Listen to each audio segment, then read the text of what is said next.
My future mother-in-law handed me the invoice for marrying the man I loved, the price tag $200,000, cash. She called it an entrance fee pay-up, or the wedding was off. What she didn't know was that a multi-billion-dollar contract her family's company desperately needed to survive was sitting on my desk waiting for my signature. It forced me to ask the hardest question of my life: where do you draw the line between fighting for your relationship and fighting for your own soul? Let me know what you would have done. My name is Celine Miller, and this is the story of how I answered that question. There are moments in life when everything feels perfectly aligned, when the disparate, chaotic pieces of your world click into place with the satisfying precision of a well-designed joint. For me, that moment was standing on the green roof of the new Lumina building in downtown Portland, a fine mist kissing my face. Below the city was a symphony in gray and green, the Willamette River, a steely ribbon winding its way to the Columbia.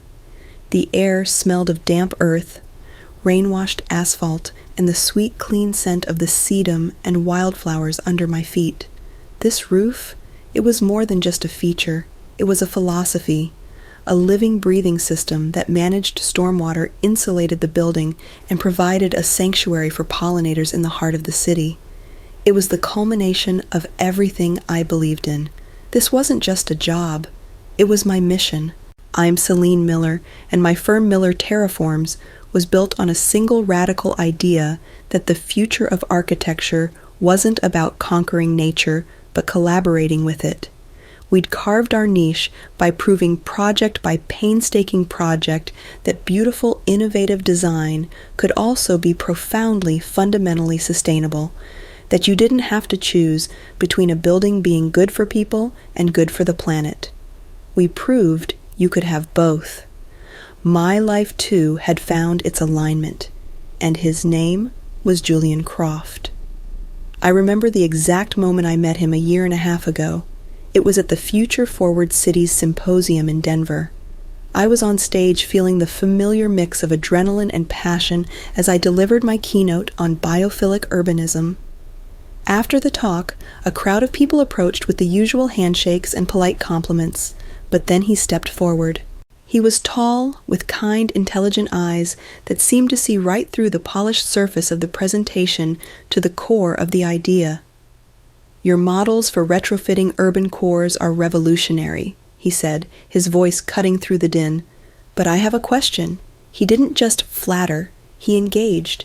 You advocate for high-tech electrochromic glass to reduce HVAC loads, which is brilliant. But how do you reconcile the initial carbon cost of manufacturing that glazing against the long-term energy savings? In a temperate climate like Portland, what's the break-even point? I was floored. It was the exact question my team and I had obsessed over for months. He wasn't just seeing a building, he saw the system, the life cycle, the complex dance of cost and benefit. We talked for 3 hours that afternoon, our connection immediate and electric. He wasn't an architect, he was a venture capitalist, but his specialty was green technology. He funded the very innovations I was fighting to integrate into the built world. It didn't just feel good, it felt like destiny. Our romance unfolded against the backdrop of the Pacific Northwest.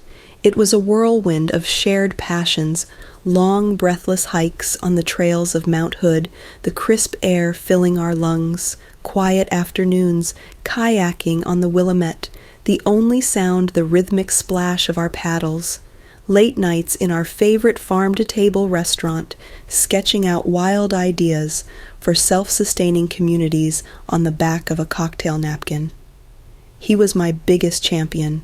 He celebrated every contract Miller Terraforms won as if it were his own.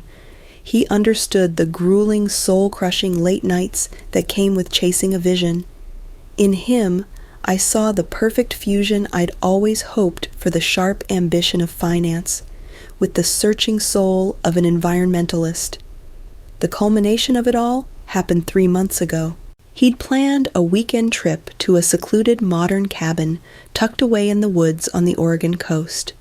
As a wild Pacific storm raged outside, rattling the windows and sending waves crashing against the shore, we were curled up by a fire, warm and safe.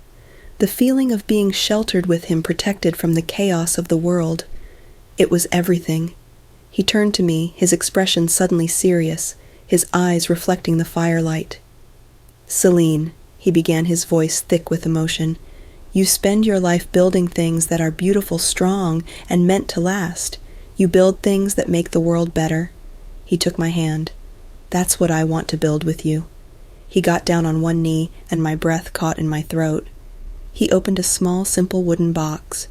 Inside, nestled on a bed of moss, was a ring. It was a stunning deep blue Montana sapphire, ethically sourced. He would tell me later, flanked by 2 smaller lab-grown diamonds, all set in a simple, elegant, recycled platinum band he had designed himself. It wasn't just a ring, it was a story. Our story. "Will you marry me, Celine Miller?" he asked. As the storm howled outside, I said yes, my voice choked with tears of pure, unadulterated joy.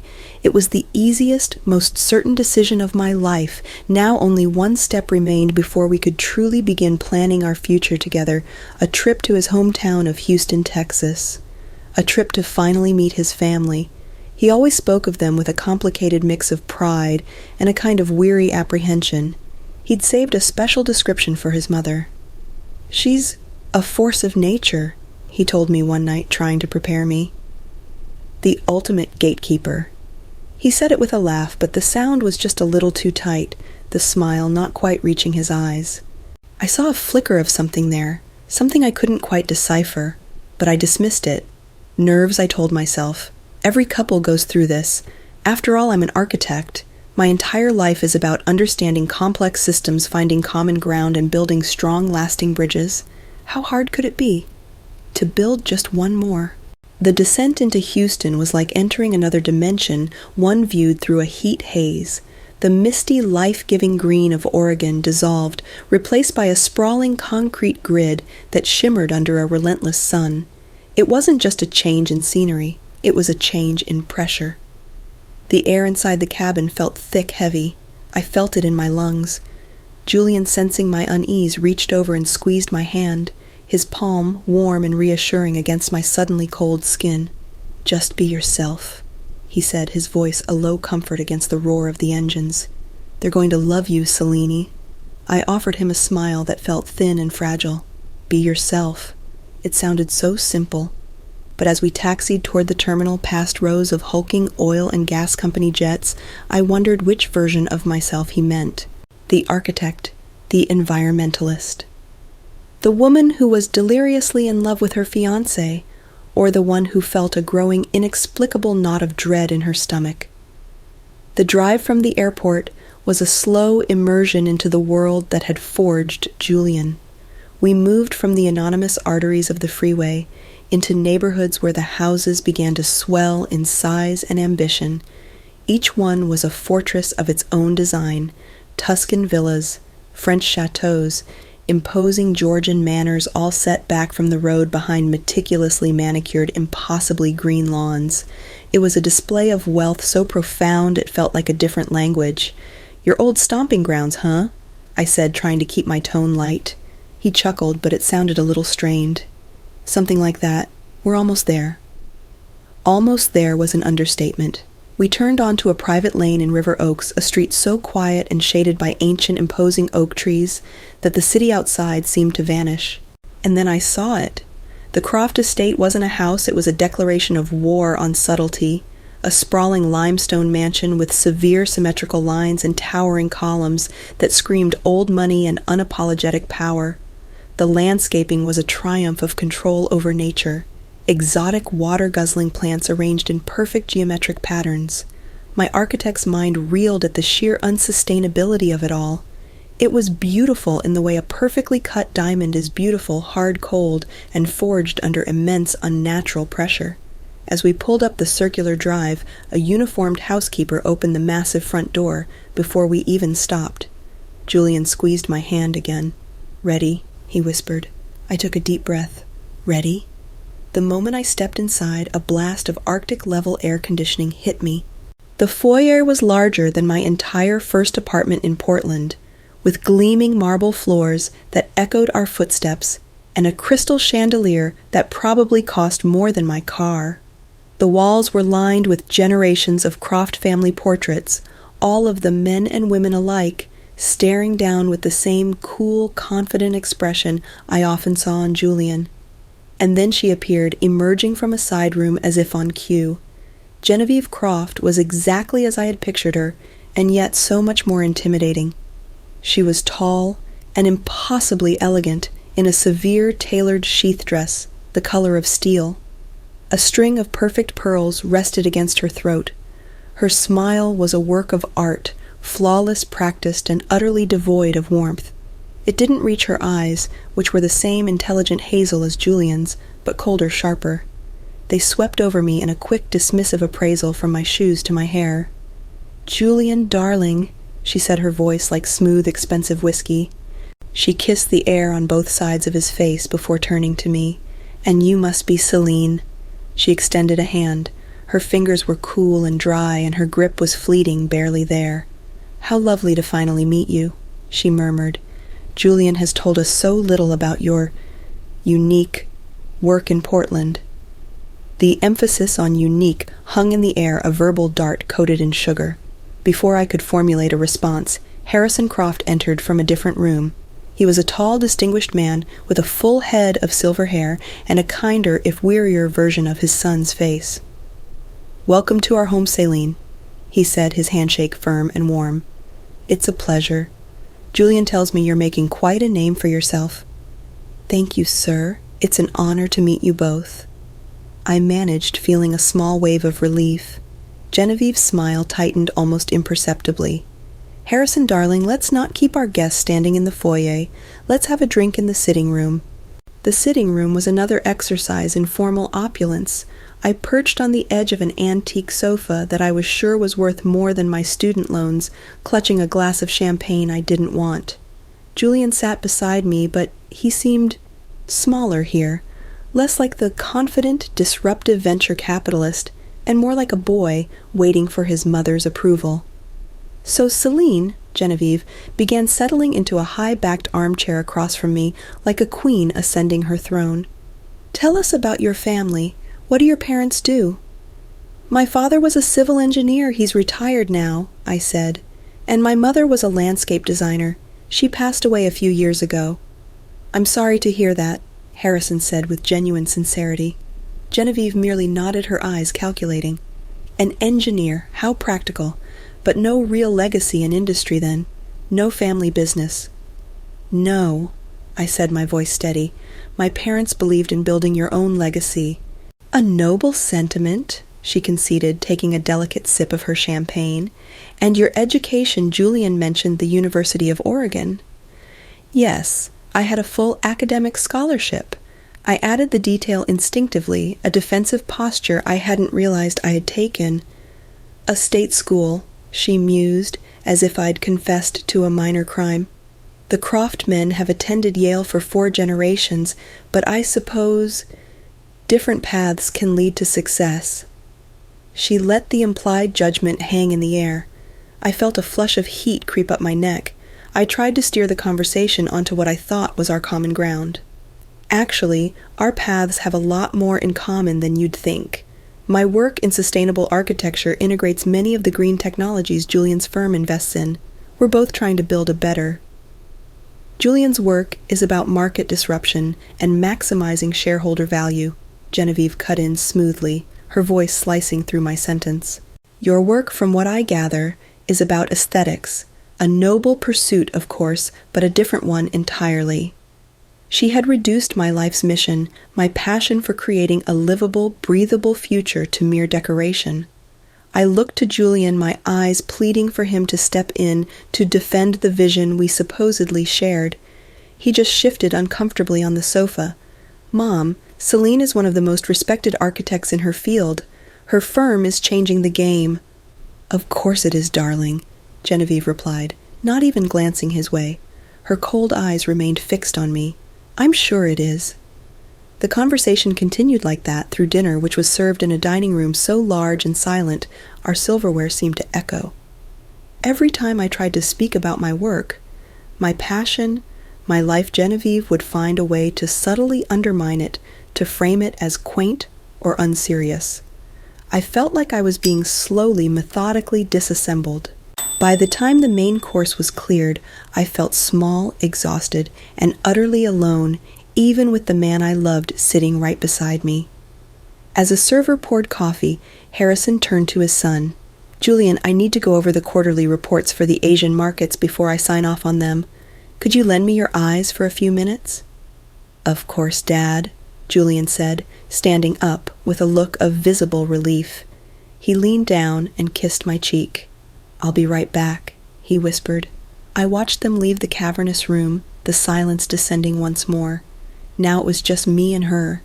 Genevieve placed her coffee cup back on its saucer with a delicate click.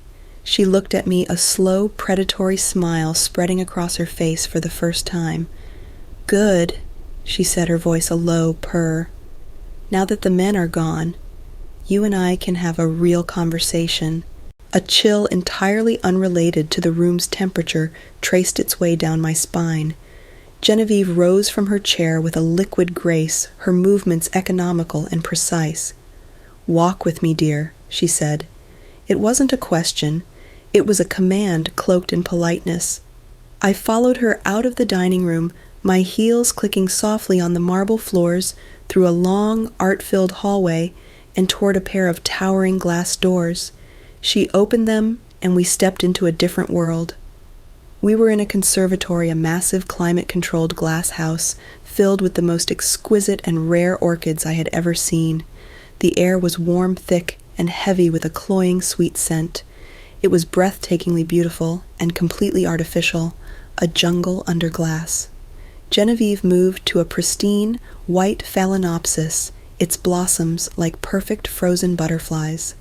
She picked up a small silver pair of trimming shears from a nearby table. "Julian is my most important asset, Celine," she began, her voice a low, confidential murmur.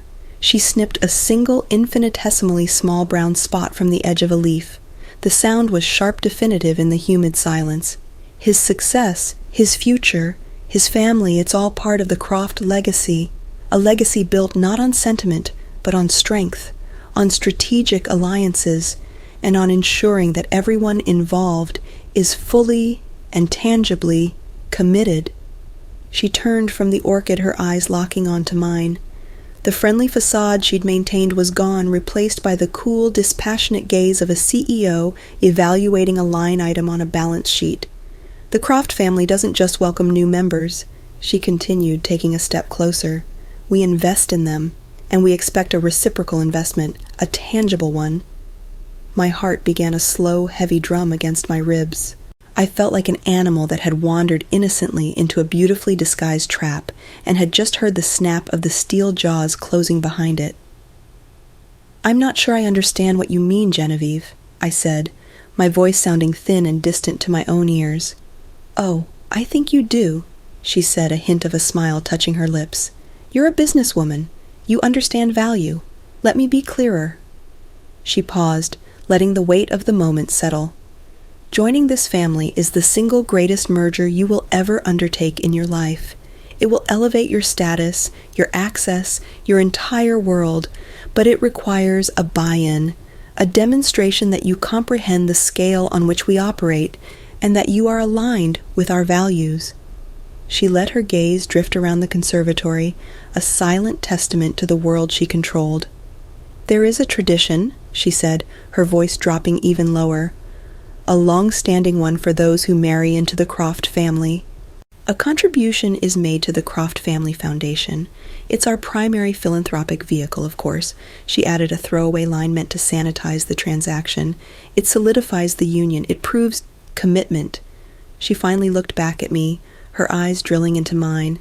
She named the price without a flicker of emotion.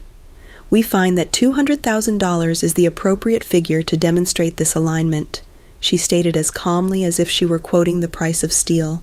"Consider it an entrance fee, Celine, a down payment on the immense social and financial capital you are about to receive access to.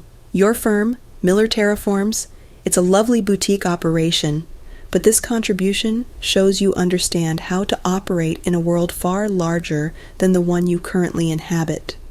I was speechless.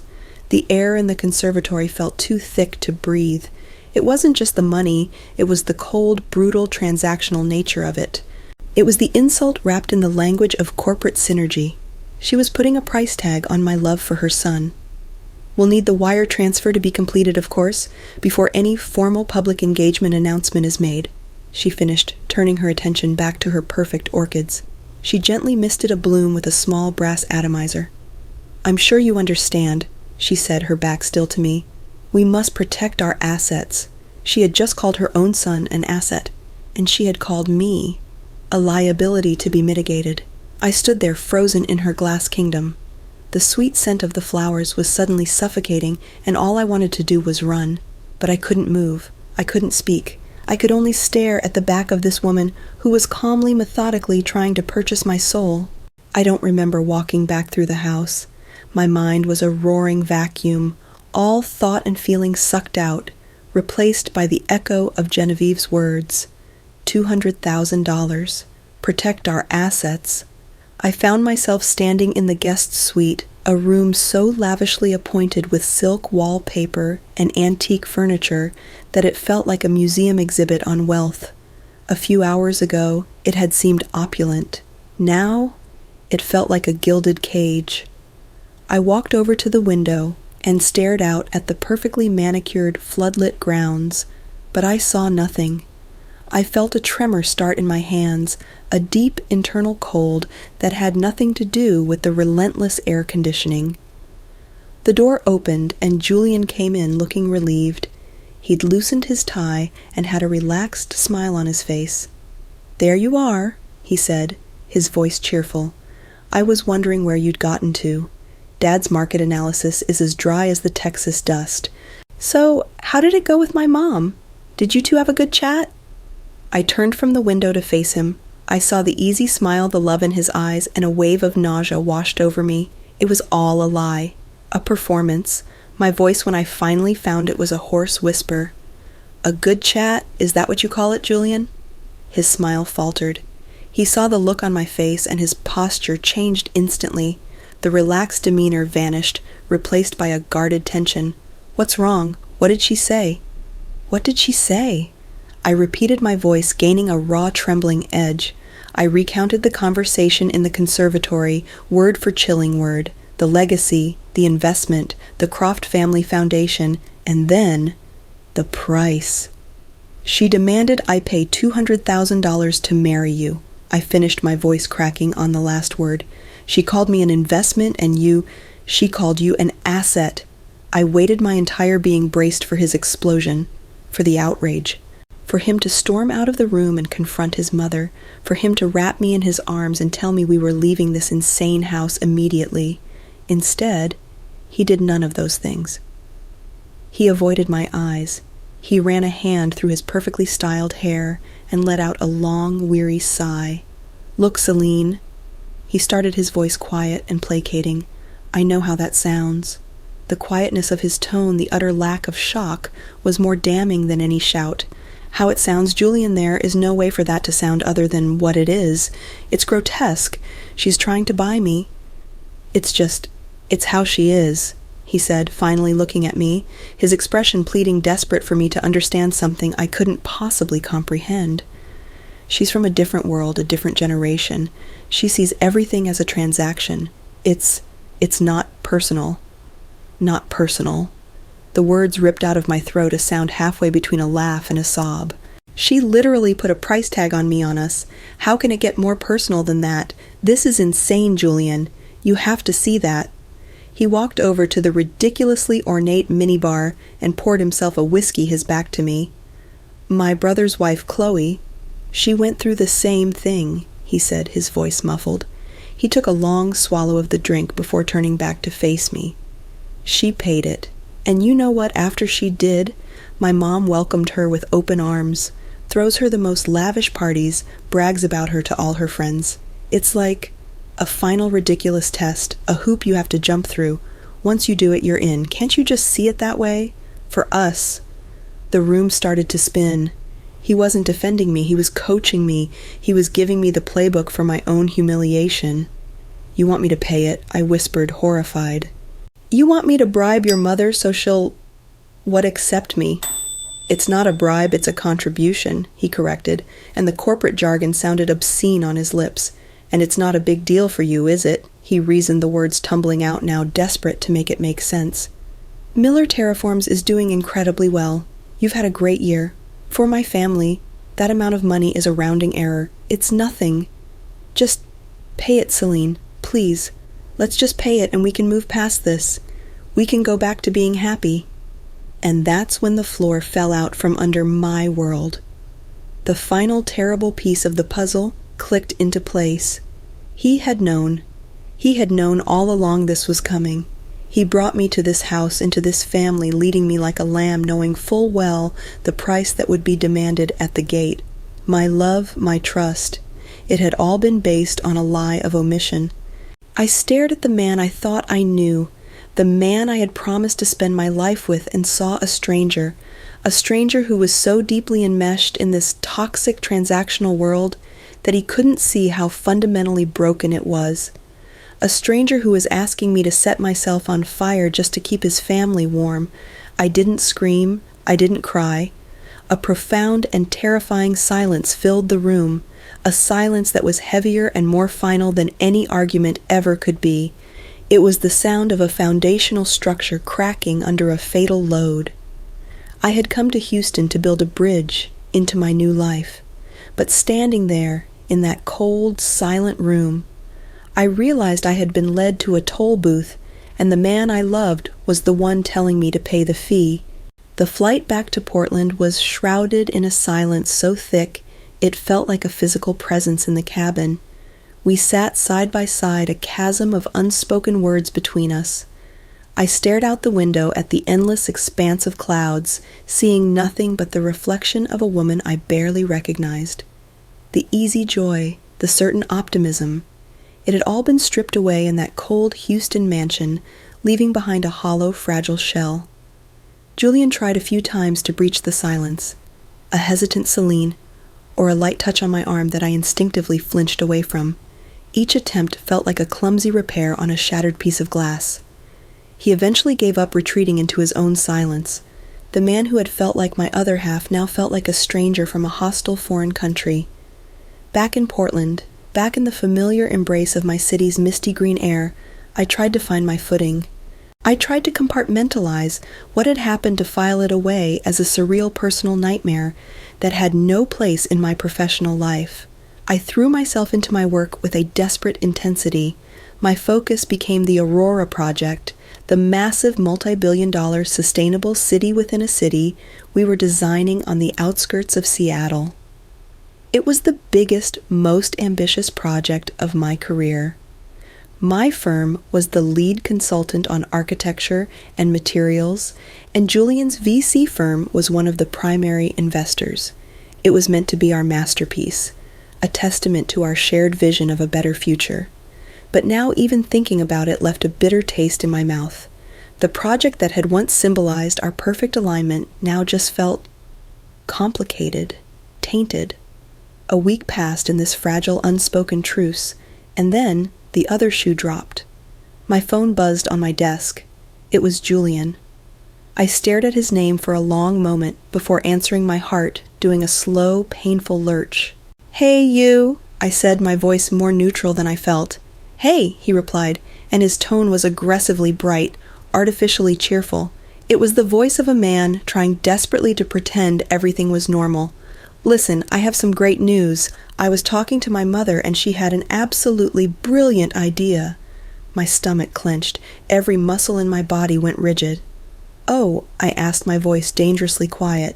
"Yes," he barreled on, oblivious or just ignoring my tone. "She was thinking about the Aurora Project, about the sheer scale of it, and she pointed out that for a development of that size, you need a logistics partner with a truly global reach.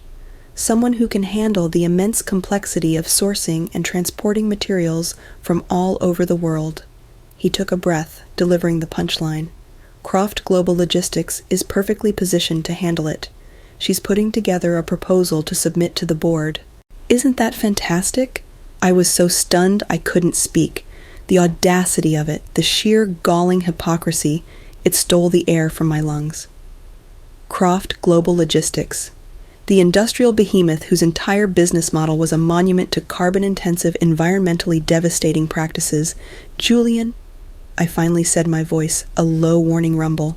Absolutely not. What, why? He asked, the fake cheer evaporating, replaced by genuine bewilderment. Why?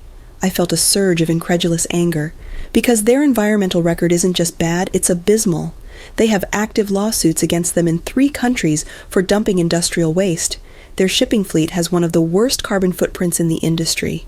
They represent everything the Aurora Project is designed to fight against. Including them wouldn't just be a compromise, it would be the definition of greenwashing. It would destroy the project's integrity. It would destroy my integrity. Celine, just take the meeting. He pleaded, his voice now taking on the wheedling, desperate tone I'd heard in that Houston hotel room. It would mean so much to my mom. It would be a huge step, a gesture, to smooth things over after the trip. Just hear her out. It's good business to consider all your options right. The pressure was immense, a physical weight on my chest. He was using our professional life, our shared dream, as a bargaining chip to solve a personal crisis of his own making. He was asking me to auction off my ethics to appease the woman who had tried to buy me a week ago. The lines weren't just blurring anymore. They were being violently erased by a family that saw no boundaries between what they wanted and what was right. Send me the proposal, I said finally, my voice flat and lifeless. It was a small concession, a way to end the conversation, but it felt like a monumental defeat. Great, that's great, he said, relief flooding his voice. You won't regret this, Celine. This is the start of us fixing things. As I hung up the phone, a cold dread settled deep in my bones. I looked at the beautiful, intricate plans for the Aurora Project spread across my desk. This was no longer just about a $200,000 demand. This was a hostile takeover, and the beachhead for their invasion was the very project that was supposed to be the symbol of our love. Genevieve Croft did not simply email a proposal. That would have been too easy, too impersonal. Instead, 3 days after my tense call with Julian, I received an email from her assistant informing me that Mrs. Croft and her team would be in Portland the following Tuesday and had scheduled a meeting in our conference room at 10 a.m. to present their bid in person. It was an invasion, a strategic power play designed to bring the battle to my home turf, to show me that her reach was limitless. The morning of the meeting, the air in my own office, usually a sanctuary of light, reclaimed Douglas fir, and the quiet hum of creative energy felt charged with a hostile static. I watched from my glass-walled office as Genevieve and her 2 lieutenants, both men in severe dark suits, were shown into our conference room. They looked like crows in a meadow, their funereal attire a stark contrast to the open, airy space with its living wall of ferns and recycled materials. I walked in and took my seat at the head of the table. I was flanked by my 2 senior partners, but I knew this wasn't a normal business meeting. This was a performance. Celine, thank you for making the time. Genevieve said, her smile as polished and cold as the marble in her foyer. We're very excited to show you what Croft Global can bring to the Aurora Project. What followed was a masterclass in corporate doublespeak. The presentation was slick, full of glossy renderings and charts that meant nothing. They spoke of leveraging synergies and optimizing supply chain logistics for maximum efficiency. They talked about everything except the one thing that mattered: the environment.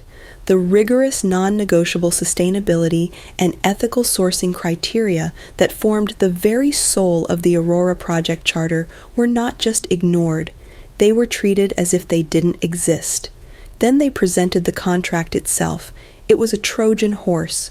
The budget was inflated by at least 30%, padded with opaque management fees and risk mitigation surcharges. But the truly insidious part was in the fine print. The clauses were designed not for partnership, but for total control. They demanded final say over all subcontractors. They gave themselves the power to substitute materials based on cost-effectiveness and availability, a clause that would allow them to gut our entire sustainable sourcing plan. It was a contract for a hostile takeover. When the slick presentation finally concluded, a silence settled over the room. Genevieve looked at me, an expectant arch to her brow. I took a breath and leaned forward, my hands clasped on the table. "Thank you for that," I said, my voice even. "I have a few questions." I then began systematically and calmly to dismantle their proposal. On page 12, your projected carbon footprint per ton mile is nearly double our mandated limit. How do you plan to mitigate that? One of the suits cleared his throat. Our models prioritize delivery certainty. I'm also curious about your primary cement supplier. I cut in, looking directly at Genevieve. Their labor practices are currently under federal investigation. That is in direct violation of Section 4B of the Aurora Ethical Charter. I continued question after question, citing the data, the standards, the core principles they had so blatantly disregarded. The faces of the men grew tight with frustration. Finally, Genevieve held up a perfectly manicured hand, silencing me. She smiled, that icy, reptilian smile.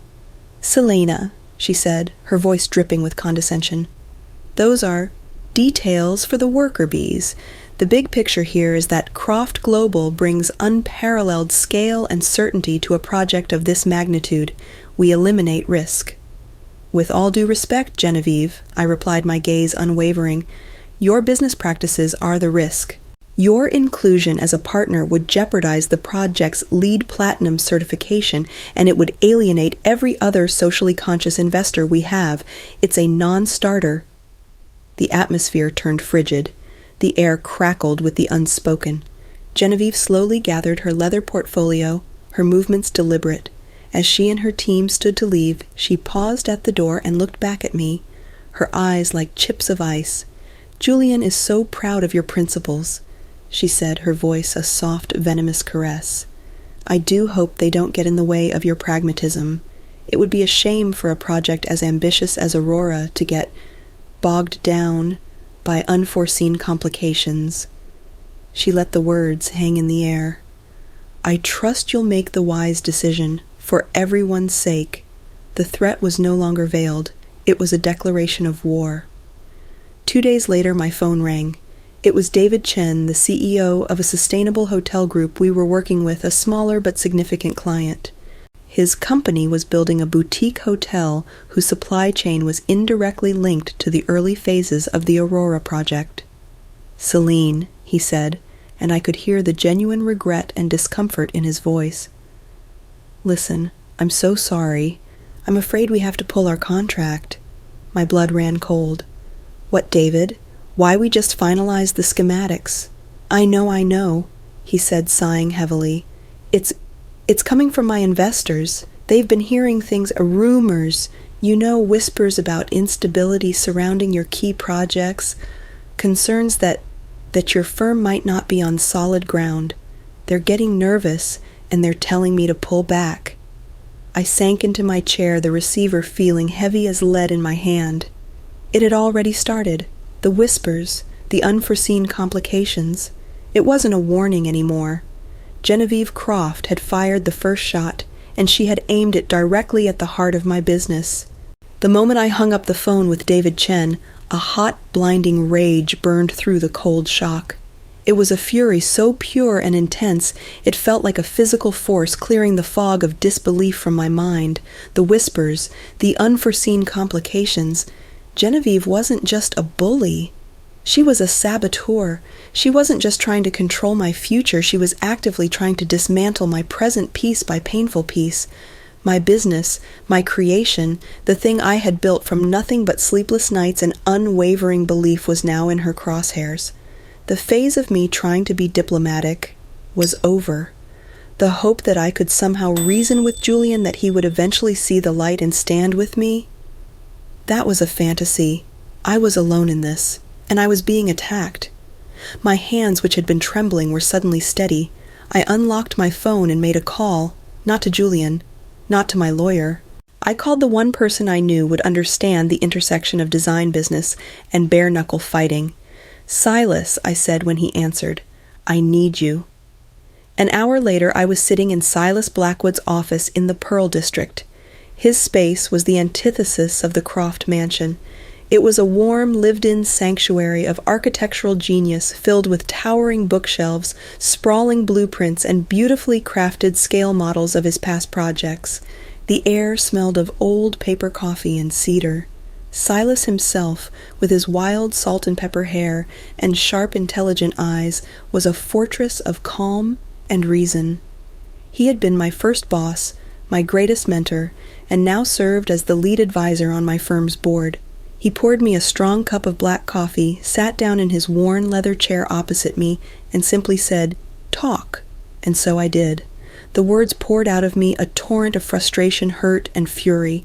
I told him everything: the perfect romance, the trip to Houston, the sterile mansion, the psychological warfare at dinner, the chilling conversation in the conservatory, the $200,000 demand, and then the worst part: Julian's reaction, his justification, his weakness. I told him about the Trojan horse contract, the disastrous meeting in my own office, Genevieve's veiled threats, and the final devastating blow of David Chen pulling his contract. Silas listened to the entire saga, without interruption, his gaze fixed on me, his steepled fingers resting on his chin. He let the silence hang in the air for a long moment after I finished letting the weight of it all settle. He didn't offer empty platitudes or tell me it would all be okay. When he finally spoke, his voice was calm and firm as granite. "This isn't a family drama, Celine," he said. "Forget that. This is a hostile takeover. Genevieve Croft doesn't want a daughter-in-law.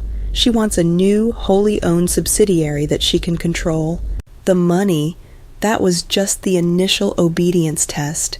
The contract, that was the leash." His words were like a splash of ice water cutting through the last vestiges of my emotional turmoil and replacing it with sharp, cold clarity. He was right. I'd been seeing this as a personal failure, a relationship I couldn't fix.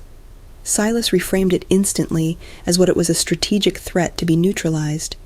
"She is using Julian to get to your heart," he continued, leaning forward, his eyes intense. "And she is using your business to get to your will. You cannot appease a predator, Celine. You can't negotiate with a shark. You have to show them you have bigger, sharper teeth." A fire ignited in my chest, burning away the despair. He was giving me permission to fight. "How?" I asked, my voice low. "How do I fight a woman like that? She has limitless resources." "No," Silas corrected me. "She has limitless money.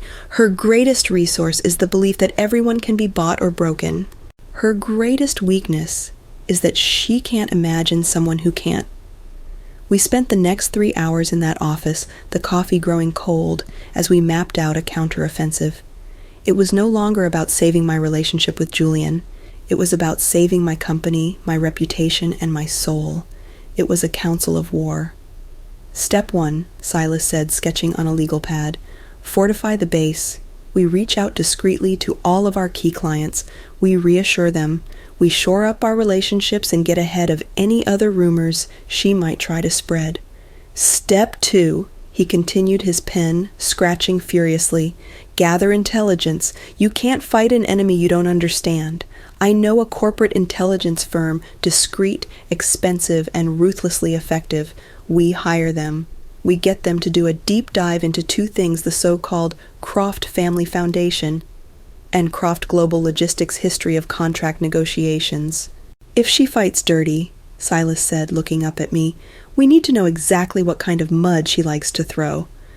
"Okay," I said, my mind racing, a plan forming. "Okay, what's next?" "Step 3, Silas said, a grim smile on his face. "Build a new alliance. She's trying to isolate you. We do the opposite. I seem to recall that a competing VC firm, Viridian Capital, was the runner-up to invest in the Aurora project. I think it's time you had a hypothetical coffee with their CEO. Plant a seed of doubt about the project's current leadership." He paused. "And you have that friend at the Wall Street Journal, don't you? The one who covers corporate ethics? I nodded, my heart pounding with a mixture of terror and exhilarating purpose. Yes. Good, Silas said, leaning back in his chair. It's time to start asking some hypothetical questions. I walked out of Silas's office and back into the cool Portland evening. The fear and shock were still there, but they were now overshadowed by something new, something hard and sharp and focused, a grim determination. Genevieve Croft had started a war. Now, she was about to find out what it felt like when I decided to fight back. The week that followed the council of war with Silas was one of tense, controlled activity. I moved through my days with a kind of grim, focused precision, my personal turmoil locked away behind a wall of professional necessity. My team and I worked tirelessly to reassure our clients, our communications carefully crafted to project strength and stability without ever mentioning the source of the attack. It was exhausting, like trying to hold a damn wall steady while knowing someone was actively trying to dynamite the foundation. My communication with Julian dwindled to almost nothing. He sent a few texts thinking of you. Can we talk? That I answered with polite, non-committal replies. The man who had been my constant, my sounding board for every idea and insecurity, was now on the other side of a ceasefire line I had drawn through the middle of my own heart. Each unanswered call felt like a small, necessary betrayal. On Friday afternoon, a courier arrived at the office. He wasn't from a familiar local service. He was a stern-faced man in an unmarked uniform who asked for me by name and required my signature on a digital tablet. He handed me a single, slim, sealed gray envelope. It contained nothing but a thumb drive with a small handwritten tag attached, per SB, per Silas Blackwood. My heart hammered against my ribs. This was it. I texted Silas a single word, here. His reply was immediate, on my way. I waited for him in my office, the small thumb drive feeling as heavy as a grenade on my desk. When Silas arrived, I locked the door behind him. We didn't speak. I plugged the drive into my laptop, entered the complex password the intelligence firm had sent me in a separate encrypted email, and a single, heavily watermarked PDF file opened on my screen. The title read, Project Nightingale, a preliminary dossier on Croft Global Holdings and associated entities. We read in silence, the only sound in the room, the soft click of my mouse as I scrolled from page to page. The contents made me feel physically ill. The Croft Family Foundation was a textbook sham. It was a masterpiece of financial engineering designed for one purpose, to enrich Genevieve Croft. We saw the public tax filings, the flowcharts mapping the movement of money. Less than 5% of its massive annual intake was ever dispersed to actual legitimate charities. The rest, millions of dollars, was consumed by a labyrinth of expenses. There were exorbitant administrative fees paid to a shell corporation registered in Delaware with a single untraceable director. There were enormous consulting services billed by another company whose address was nothing but a P.O. box in the Cayman Islands. The trail was complex, a web of legal smoke and mirrors, but the destination was brutally clear. The money was being systematically laundered right back into entities controlled by and for the sole benefit of Genevieve. The $200,000 she had demanded from me. It wouldn't have built a new wing for a children's hospital. It would have been a direct, untaxed infusion into her personal slush fund. It was brazen clinical fraud. I felt a wave of dizziness. "Silas," I whispered. He just held up a hand, his eyes still glued to the screen. "Keep reading," he said, his voice grim. The next section on Croft Global Logistics was even more chilling. The intelligence firm had uncovered a clear predatory pattern stretching back 15 years. The report detailed 4 separate large-scale projects where smaller partners or essential consultants who had dared to cross the Croft family by underbidding them, by refusing a demand, by questioning a contract, found themselves systematically and ruthlessly destroyed. There was a case in Louisiana where a promising family-owned engineering firm that had refused to sell a key patent to the Crofts suddenly found itself buried in surprise regulatory audits, all triggered by a series of anonymous, highly detailed tips to state agencies. The legal fees alone drove them into bankruptcy within a year. There was another in Colorado where a supplier who had a dispute with Genevieve over material costs suddenly had 3 major lines of credit pulled on the same day by 3 different banks, crippling their ability to operate. The report was a graveyard of broken companies, ruined careers, and shattered dreams. It wasn't just unethical business. It was corporate racketeering disguised as family ambition. This wasn't just a powerful woman playing hardball. This was a predator with a long history of hunting and killing her competition, and now she was hunting me.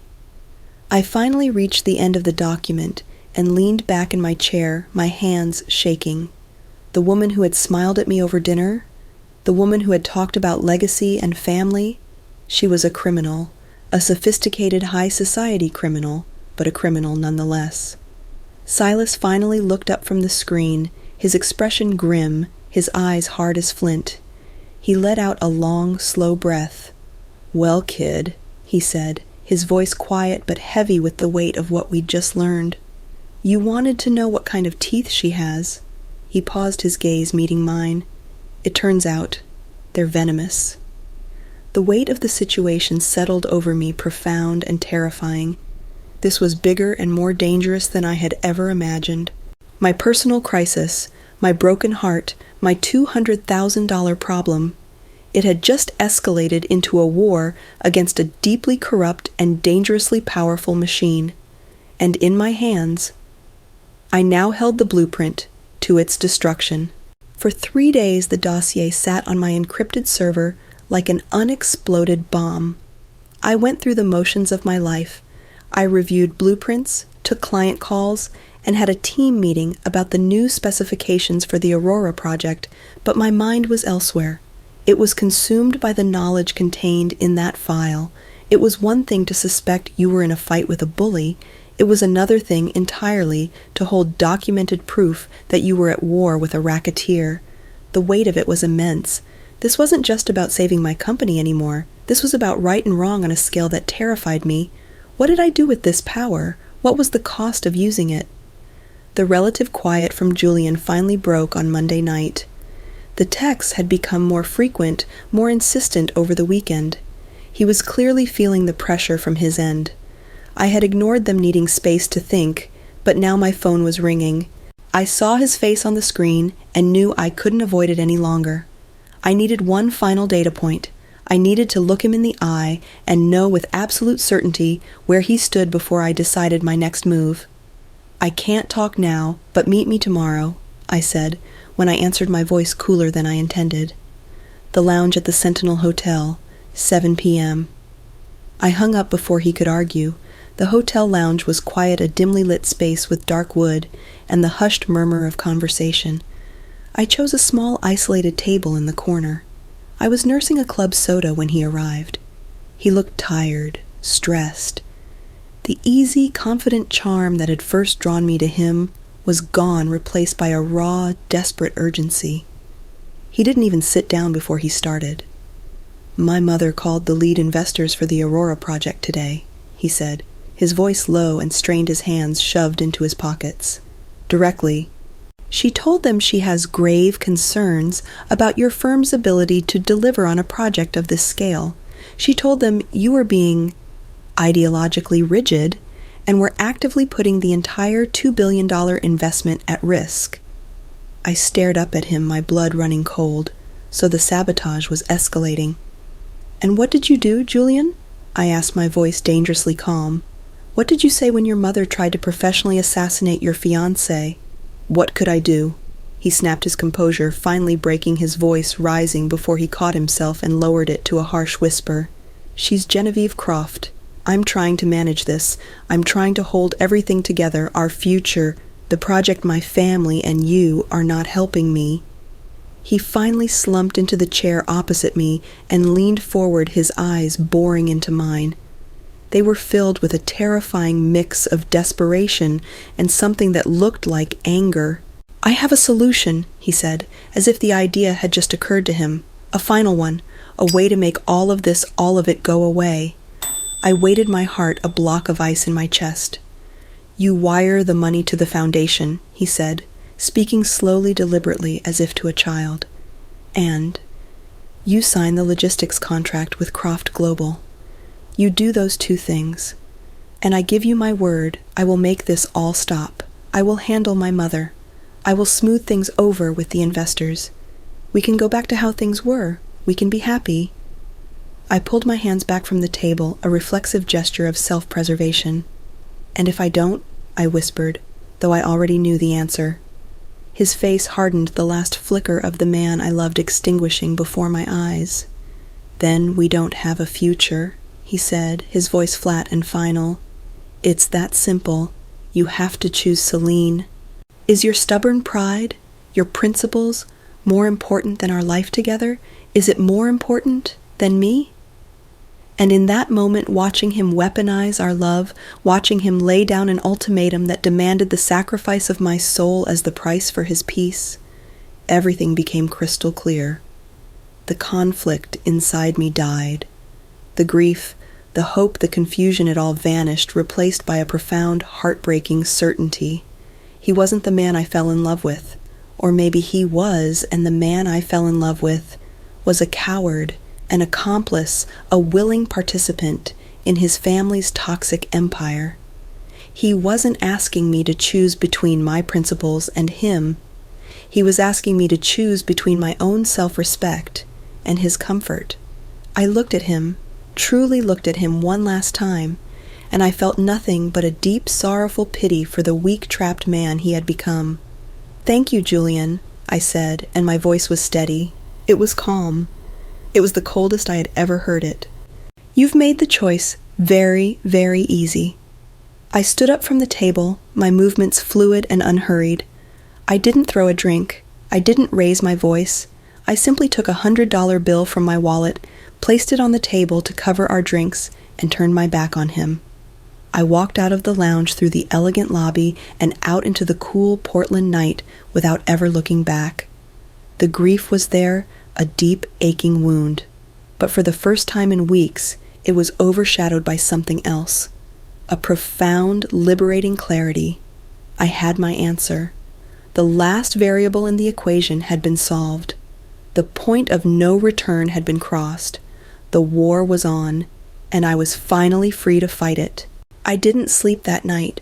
The heartbreak was a physical ache in my chest, a cold, hard stone of grief where my love for Julian used to be, but I didn't let it consume me. Instead, I channeled it. Grief became fuel. Heartbreak became focus. I let the pain burn away the last vestiges of doubt and hesitation, leaving behind only a cold, crystalline resolve. Genevieve Croft had declared war, and Julian had chosen his side. Now I would choose mine. I was done reacting. It was time to start building. The next 48 hours were a blur of focused, furious activity. My office, usually a space of open collaboration and creative chaos, transformed into a command center. I called Silas before the sun had even risen over Portland. "It's done," I told him, my voice devoid of emotion. "The engagement is off. We're moving forward, now." "I'll be there in 30, he replied, no questions asked. My back conference room became our war room. The large whiteboard, usually covered in design sketches, was soon filled with timelines, flowcharts, and legal strategies. The table was littered with coffee cups, legal pads, and the printed, heavily redacted sections of the dossier. We weren't designing a building anymore. We were designing a takedown. Phase 1, the dossier. Silas and I spent the first 6 hours refining the raw intelligence from the security firm. We distilled the complex financial data and the heartbreaking case studies into a single, devastatingly clear document. We gave it a formal title, the Croft Memorandum. It was no longer just a collection of facts. It was a narrative of corruption. We included an executive summary that laid out the foundation's fraudulent activities in stark, undeniable terms. We attached the sworn, notarized affidavits from 2 of the business owners who had been ruined by Genevieve's tactics years ago. The intelligence firm had found them, and both a 70-year-old retired engineer and a woman who had lost her family's manufacturing business were eager for a measure of anonymous justice. Their stories gave our data a human face. The memorandum was now more than just a report. It was a weapon. Phase 2, the legal armor. The next morning, Silas and I met with Victoria Voss, a top corporate litigation lawyer he knew. She was a sharp, no-nonsense woman with eyes that seemed to see everything. We sat in her sterile downtown law office as she read the Croft memorandum in complete silence. When she finished, she took off her glasses and looked at me, her expression unreadable. "Miss Miller," she said, her voice precise, "what you have here goes far beyond a simple business dispute or a breach of contract. The actions of Croft Global constitute a clear pattern of tortious interference. The financial structure of the foundation borders on felony fraud." She paused. "They haven't just given you grounds to terminate their bid. They have given you the grounds to countersue them into oblivion if they so much as breathe in your direction after this is over." A wave of validation washed over me. I wasn't overreacting. I wasn't being emotional. I was being wronged. Victoria and her team spent the rest of the day drafting the legal documents, an ironclad formal notice of contract termination for the Aurora project bid, and a cease and desist letter so aggressive it practically smoked on the page. Phase 3, the strategic leak. That evening, from the quiet of my own apartment, I made the call. I dialed the number of my friend Anya Sharma, a tenacious investigative journalist at the Wall Street Journal who specialized in corporate ethics. "Anya, it's Celine Miller," I said. "Celine, how are you? I loved the piece on your Lumina project," she said, her voice warm. "I'm calling for a different reason," I said, getting straight to the point. "That hypothetical situation we discussed a while back about corporate bullying and greenwashing, it's no longer hypothetical. I have a story for you, a big one. It involves one of Houston's most powerful families, a multi-million-dollar charity that's a front for tax fraud and a documented history of predatory business practices." I took a breath. "And I have the receipts, all of them, on the record." There was a moment of stunned silence on the other end of the line. Then I heard the frantic sound of typing. "Tell me everything," Anya said, her voice now charged with professional adrenaline. "I will hold the story, but you give me the signal, and I will have it on the front page in 6 hours. Phase 4, flipping the board. The final piece was the business equivalent of a surgical strike. Late on the second night, I composed a new email. The recipient was Amelia Davies, the CEO of Viridian Capital, the competing VC firm that had lost the Aurora project bid to Julian's company. The subject line read, "Confidential regarding Project Aurora leadership." The body of the email was brief. "Miss Davies, I believe you should be aware of the reality of the partnership currently managing the Aurora project. The attached encrypted file provides context. I believe your firm's ethical standards are far more aligned with the project's original vision. I am available to discuss at your earliest convenience. Sincerely, Celine Miller." I attached the password-protected Croft memorandum. My finger hovered over the send button for a single heart-stopping moment. This was it, the point of no return. I clicked send. I leaned back in my chair, the glow of the monitor illuminating my face. All the pieces were in place. The legal documents were drafted. The media was primed. The business world's balance of power was about to shift. Genevieve Croft thought she was dealing with a naive artist she could bully into submission. She was about to find out that an architect is an expert at understanding structural weaknesses, and I had just laid the dynamite at every load-bearing column of her corrupt empire. The next morning, I walked into my office, sat at my desk, and took a single calming breath. The time for hiding, for reacting, for feeling fear was over. It was time to initiate the controlled demolition. My hands were steady as I opened my calendar and created a new event. It was a video conference scheduled for noon. The list of invitees was short: Genevieve Croft, Harrison Croft, and Julian Croft. The subject line was neutral, professional, and utterly devoid of emotion: resolution regarding the Aurora project. An acceptance from Genevieve's assistant arrived within minutes. She clearly assumed this was my formal surrender. At precisely noon, I sat alone in my main conference room, the large screen on the wall, humming before me. Silas had offered to be there, but I had declined. This was a structure I had to bring down myself. I clicked the Start Meeting button. One by one, their faces appeared in boxes on the screen. They were gathered in Genevieve's opulent Houston study, the same one from which she had launched her attacks. She was seated behind her large mahogany desk, looking regal and smug, a faint, triumphant smile on her lips. Julian was standing behind her to her right, looking pale, drawn, and miserable. Harrison stood on her left, his face a mask of weary resignation. "Celine," Genevieve began, her voice dripping with the condescending magnanimity of a queen accepting a vassal's fealty. "I'm so glad you finally decided to be sensible. This is for the best you'll see." I let a small calculated silence hang in the air before I spoke, my voice calm, measured, and amplified by the conference room microphone. "Thank you all for joining," I said, "but I think you have misunderstood the purpose of this meeting. I did not schedule this call to be sensible, Genevieve. I scheduled it to be final." I shared my screen. The first document that filled their view was the formal legally vetted Notice of Termination regarding Croft Global Logistics' bid for the Aurora project. It was stamped with the letterhead of Victoria Voss's formidable law firm. Genevieve's smug smile vanished. "What is this?" she demanded. "You can't do that. We have a verbal commitment from Julian's firm. Our legal team will—" "Actually, I can." I cut in smoothly, my tone unwavering. "And your legal team will advise you to accept it, because this—" I stopped sharing the first document and immediately shared the second. "Is the reason why." The cover page of the Croft memorandum filled the screen, their own names staring back at them. I saw Genevieve lean closer to her monitor, her eyes narrowing. I saw Harrison's face go slack, with what looked like genuine shock. Julian looked like he was going to be physically sick, his hand coming up to loosen a tie that wasn't there. I was asked to contribute $200,000 to this foundation.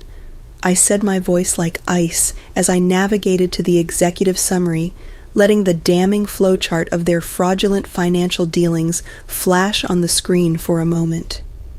"As it appears to be a private, untaxed slush fund for your personal enrichment, Genevieve, I felt it was my fiduciary and moral duty to inform the other project stakeholders." "You wouldn't dare," Genevieve hissed her composure, cracking her face, flushing a deep, angry red. "This is slander libel." "It's not slander if it's true," I countered calmly, "and every single transaction is documented in here, along with a detailed history of Croft Global's predatory business practices, including sworn affidavits from the people whose companies you destroyed." I let that sink in. "So here is what is going to happen. You are going to accept the termination of your bid. You are going to sign the cease and desist letter that will be in your inbox in 5 minutes, and you are going to forget my name, my firm's name, and the name of every client I have ever worked with." I leaned forward, my eyes finding the camera lens. "Because if I hear one more rumor about my firm's stability, if one more of my clients gets a mysterious phone call, or if there is any form of retaliation against me or my company of any kind, this entire dossier, along with my personal on-the-record interview, will be sent to Anya Sharma at the Wall Street Journal, the Securities and Exchange Commission, and the Internal Revenue Service. My reporter is waiting for my call. Do you understand me?" Genevieve was speechless, her mouth opening and closing like a fish, all the power and control drained from her face, leaving behind only ugly, impotent rage. I stopped sharing my screen, so all they could see was my face, calm and resolute. "This professional matter is concluded." I paused, then my gaze shifted until I was looking directly at Julian. His face was ashen. "Julian," I said, and my voice was no longer cold. It was quiet, heavy, with a sad finality. "Our personal matter is also concluded. The engagement is off." I held up my left hand, showing the bare finger where his ring used to be. "The ring is in a box, and a courier will deliver it to your office tomorrow. I sincerely wish you the best in all your future mergers." And then before any of them could respond, before another word could be said, I looked at the entire shattered family on my screen. This meeting is over. With a single decisive click, I ended the call, plunging their shocked, horrified faces into darkness. The massive screen went black. I was alone in the absolute silence of the conference room. I leaned back in my chair, and a tremor ran through my entire body, a massive, shuddering release of months of tension, fear, and heartbreak. The adrenaline began to fade, and I felt the immense crushing weight of everything I had just done. But as a single tear finally escaped and traced a hot path down my cheek, I knew it wasn't a tear of sadness. It was a tear of liberation. I was free. The fallout was not a storm, but a profound and deafening silence. The Crofts, a family whose power was built on noise, on threats, on influence, on public displays of wealth, retreated into complete and total quiet. Faced with the mutually assured destruction I had laid out, they folded. There was no retaliation, no angry letter from their legal team, no smear campaign, nothing. They knew they had been beaten not by a bigger fortune, but by a truth they could not bury. 2 weeks after that final decisive call, the first tremor of the new world I had created shook the business community. An announcement was made in the Wall Street Journal under a different byline than Anya's, I noted with a private smile. Viridian Capital, led by the formidable Amelia Davies, had successfully orchestrated a boardroom coup, citing a fundamental crisis of confidence in project leadership. Julian's firm was out as the lead investor of the Aurora project. Viridian was in.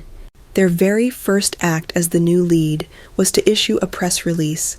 It was a bold statement of intent, a recommitment to the project's foundational principles. And in the third paragraph, a sentence was broadcast to the world that felt like the sweetest victory of all.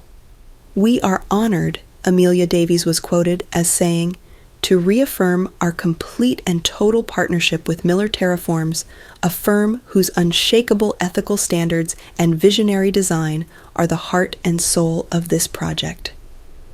My reputation wasn't just saved, it was forged in fire.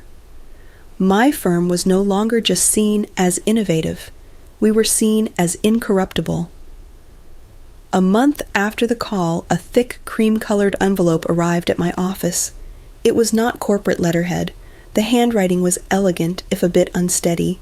It was from Harrison Croft. I opened it with a sense of trepidation, but what I found inside was not an accusation or a plea.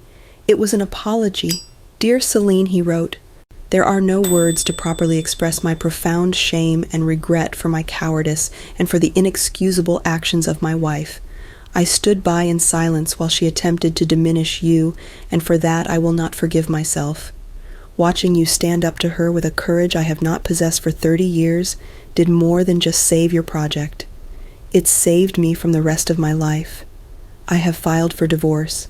I have also stepped down as CEO of Croft Global, handing the reins to my brother, who has a better moral compass than I have shown. I do not ask for your forgiveness, only that you know your strength has had ripples you could not have foreseen. Thank you." The Aurora project moved forward stronger and more genuinely sustainable than ever. My firm grew landing contracts I had once only dreamed of. And the sharp, agonizing pain of my relationship with Julian, it began to fade. It was replaced by the deep, resonant satisfaction of having chosen myself. I learned that my principles were not a liability. They were my single greatest asset, the bedrock upon which everything else had to be built. Now, a year later, I am standing on a viewing platform on the edge of the Aurora project. It is no longer just a blueprint. Below me, the first structures are rising from the earth, their frames of sustainable timber and gleaming photovoltaic glass reaching for the sky. It is a city of hope being born from a crisis of integrity. I think about the woman I was a year ago, the one who thought her life was perfectly aligned. I was so naive. I thought love was enough. I thought shared dreams were enough. But a partnership in work and life in love is not a merger. It's a structure. It requires a foundation of mutual respect, of shared values, of the unwavering belief that the other person's soul is not a commodity to be traded. Julian and I, we didn't have that. His foundation was his family's money. Mine was my own self-worth. And the two were structurally incompatible. I look out at the future being built before me, a future I fought for, a future I designed. I learned the hardest lesson an architect can learn. Some structures are built on toxic ground. Their foundations are rotten, and you cannot fix them. You cannot renovate them. You have to be brave enough to demolish them completely, to make way for something true, something strong, something real. My worth was never negotiable. My blueprint was just waiting for the right piece of ground to build on, and I know now with a certainty that runs deeper than any concrete pier, that ground was and always will be my own. Looking back on it all now, it's easy to see the victory in the new contracts, the successful project, the public vindication. But the truth is, the real win wasn't external. It happened silently in that hotel lounge, the moment I chose my own self-respect over a relationship that demanded I shrink myself to fit. It happened again in that conference room, when I chose to fight with my mind instead of my anger. That's the part of the story I wanted to share with you today, the part about the blueprint you carry inside yourself. My life is about architecture, about understanding how things are built. And I learned that toxic relationships, whether in a boardroom or a living room, are built on a faulty foundation. They often start with small cracks that we ignore, a condescending comment, a dismissive wave of the hand, a moment where the person who is supposed to be your biggest champion is silent. We tell ourselves it's just a personality quirk. We tell ourselves it's not a big deal. But those aren't just awkward moments. They are data points. Your feelings of discomfort, of being diminished, of being made to feel small, that is your own internal high-fidelity sensor system telling you that the ground you're standing on is unstable. Please learn to trust that system. A true partnership should feel like coming home, not like a constant draining negotiation for your own worth. A true partner doesn't ask you to pay an entrance fee, whether with money or with pieces of your soul. They don't see you as an asset to be managed. They see you as a co-architect, and they hand you a hammer and ask, "What beautiful thing can we build together?" For a long time, I thought I was being asked to pay $200,000 for a marriage, but I was wrong. The price was much higher. The price was my integrity. It was my voice. It was my future. And the most important lesson I can possibly share with you is this: the most expensive price you can ever pay for a relationship is a piece of yourself. So I want to ask you all, and I truly want to know what you think. Have you ever been in a situation, personal or professional, where the price of admission was simply too high? Where do you draw the line between a healthy compromise and a sacrifice of your core values? If this story made you think about the foundations in your own life, please leave a comment below. I'll be reading them. And if you believe that stories like this, stories about finding your strength and refusing to be devalued, are important, don't forget to like this video and subscribe to the channel. That way you won't miss the next blueprint we explore together. Thank you for listening.